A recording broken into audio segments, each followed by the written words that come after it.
The golden stories में आपका स्वागत है। दोस्तों, क्या कोई बैंगन भी बड़े बड़े फसाद करा सकता है? लेकिन ऐसा हुआ है, यकीन नहीं होता ना। पर इस कहानी में एक बैंगन की वजह से बड़े बड़े फसाद हुए। पर कैसे, ये तो आपको कहानी सुनकर ही मालूम होगा। कहानी बड़ी इंटरेस्टिंग है, अंत तक जरूर सुनिएगा। तो आइए सुनते हैं कृष्णचंद्र जी द्वारा लिखी कहानी थाली का बैंगन। तो जनाब, जब मीरमपुर में मेरा धंधा किसी तौर पर ना चला, फाके पर फाके होने लगे और जेब में आखिरी अठन्नी रह गई, तो मैंने जेब में से आखिरी अठन्नी निकाल कर उसे देते हुए कहा, जा बाजार से बैंगन ले आ, आज चपाती के साथ बैंगन की भाजी खा लेंगे।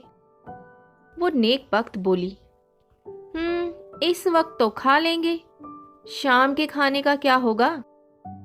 तू फिक्र ना कर, वो ऊपर वाला देगा। वो बाजार से बैंगन ले आई।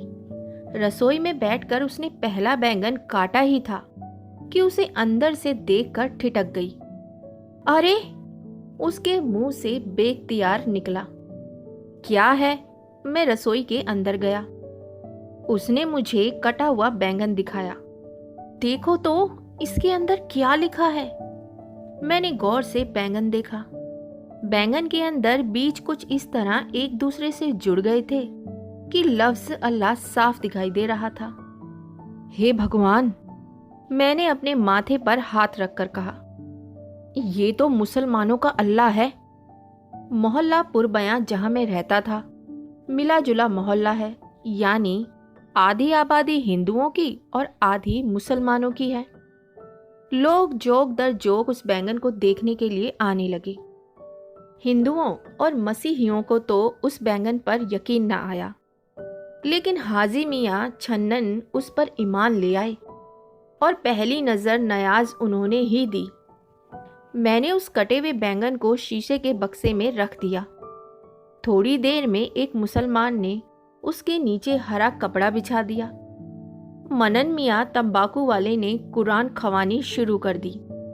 फिर क्या था, शहर के सारे मुसलमानों में उस बैंगन का चर्चा शुरू हो गया।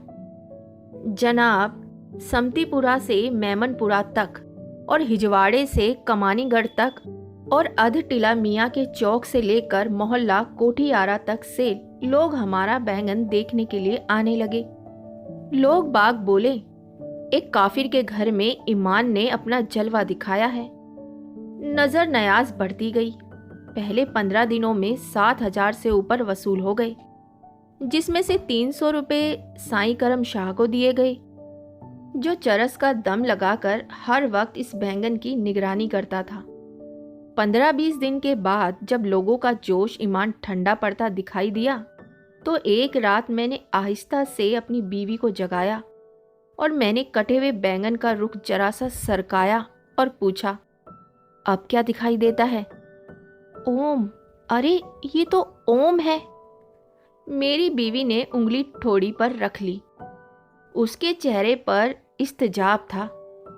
रातों रात मैंने पंडित रामदयाल का दरवाजा खटखटाया और उसे बुलाकर कटे हुए बैंगन का बदला हुआ रुख दिखाया।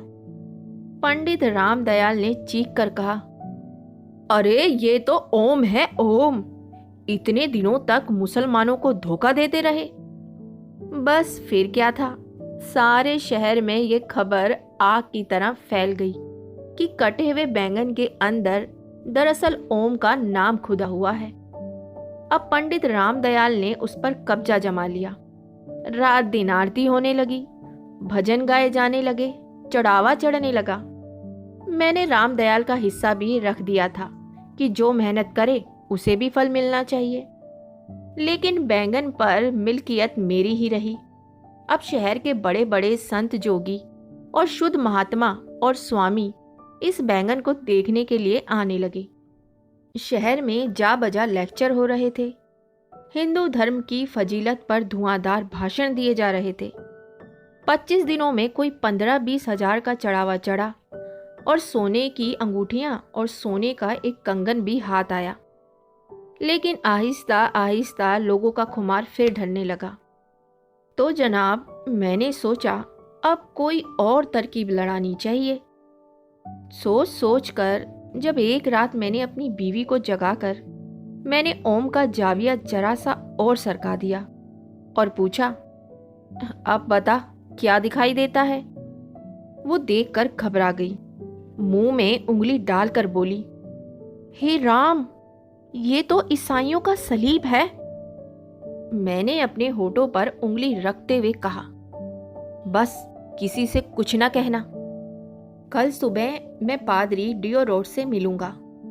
कटे हुए बैंगन में मसीही सलीब को देखने के लिए पादरी डियो रोड अपने साथ 11 ईसाइयों को ले आए और बैंगन की स्लीब देखकर अपने सीने पर भी सलीब बनाने लगे और ईसाइयों के भजन गाने लगे और सर पर जालीदार रुमाल ओढ़े खूबसूरत फ्राक पहनी सुडोल पिंडलियों वाली औरतें इस मौजे को देखकर निहाल होती गई। शहर में तनाव बढ़ गया। हिंदू कहते थे इस बैंगन में ओम है, मुसलमान कहते थे अल्लाह है, ईसाई कहते थे सलीब है। बढ़ते बढ़ते एक दूसरे पर पत्थर फेंके जाने लगे। इक्का दुक्का छुरेबाजी की वारदात होने लगी। समतीपुरा में 2 हिंदू मार डाले गए और मिस्त्री मोहल्ले में 3 मुसलमान। एक ईसाई शहर के बड़े चौक में हलाक कर दिया गया। शहर में दफा 144 नाफिज कर दी गई। जिस दिन मेरी गिरफ्तारी अमल में आने वाली थी, उससे पहले दिन की रात मैंने बैंगन को मोरी में फेंक दिया।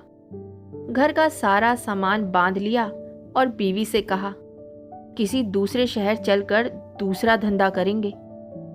तो जनाब, तब से मैं बंबई में हूँ। मीरमपुर के इन 2 महीनों में जो रकम मैंने कमाई थी, उससे एक टैक्सी खरीद ली है। अब 4 साल से टैक्सी चलाता हूँ और ईमानदारी की रोजी खाता हूँ। इतना कहकर मैंने मेज से अपना गिलास उठाया और आखिरी घूंट लेकर उसे खाली कर दिया। यकायक मेरी निगाह मेज की उस सतह पर गई जहां मेरे गिलास के शीशे के पैंदे ने एक गीला निशान बना दिया था। मैंने अपने दूसरे साथी टैक्सी ड्राइवर मोहम्मद भाई से कहा, मोहम्मद भाई, देखो देखो तो इस गिलास के पैंदे के नीचे जो निशान बन गया है, ये ओम है कि अल्लाह। मोहम्मद भाई ने गौर से निशान को देखा, मुझे देखा, फिर मेरी पीठ पर जोर से हाथ मारकर कहा, अबे साले, ये बम्बई है, यहाँ ओम है ना अल्लाह ना सलीब, जो कुछ है रुपया है, बस रुपया। इतना कहकर मोहम्मद भाई ने मेज पर हाथ फेर कर पानी के निशान को हर्फ़े गलत की तरह मिटा दिया। तो अभी आप सुन रहे थे कृष्ण चंद्र की लिखी कहानी थाली का बैंगन। दोस्तों, कहानी में लेखक ने कितनी सरलता और बड़े ही इंटरेस्टिंग तरीके से पाठकों को कितनी बड़ी बात समझा दी। ईश्वर, अल्लाह सब एक हैं, सबका ईश्वर एक है, बस उसके रूप अनेक है। जो जिस नज़रिए से देखता है वह उसे उसी रूप में पाता है। साथ ही हमारे समाज में फैली एक कमज़ोर मानसिकता को भी उजागर किया है कि किस प्रकार हम सब अंधविश्वासी हैं। बिना किसी बात की सच्चाई जाने बस भेड़ चाल चलने लगते हैं। हमारे समाज में धर्म को लेकर कितना अंधविश्वास है। ये जो ईश्वर, अल्लाह, जीसस हमें क्या यह सिखाते हैं कि हम एक दूसरे को दुख दें, मार काट करें? नहीं ना। पर हम सब धर्म के नाम पर ये सब करते हैं। धर्म प्यार बांटता है, नफरत नहीं। मैं तो बस इतना ही कहना चाहूँगी, हम सब उस ऊपर वाले की संतान हैं, चाहे हिंदू हो, मुस्लिम, सिख, ईसाई। तो एक दूसरे को प्यार करें, एक दूसरे को इज्जत दें और एक दूसरे के धर्म को सम्मान दें।